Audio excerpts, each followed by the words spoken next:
If you need a sign to start vlogging or do your business or do what you love, then this video is for you. Part 1 of my 27 things I learned in 27 years so you don't have to. Lately, I keep asking myself, what content should I make next? What story should I tell? Or what message should I share? Then I remembered I have a notebook that I bought from Mr. DIY, the one that I started a year ago. This notebook. Nandito lahat ng mga bagay, mga aral, mga pagkakamali na hindi ko maintindihan dati nga ngayon make sense na.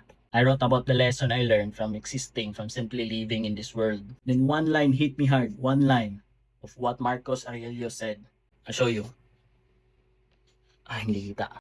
The tranquility comes when you stop caring what other people say, what they do, what they think about you. Then bigla akong na-realize, nga no, most of the time we create or live for the approval of others. We want people to like us, to agree with us, to validate us. Pero sa totoo lang, peace starts when you stop chasing that, when you stop caring about what they say and start listening to your own voice and God's voice. So now, every time I open this book, I remind myself, don't overthink the next content. Just tell your truth, live your lesson, and stay at peace. Because that's where real creations begins. Peace.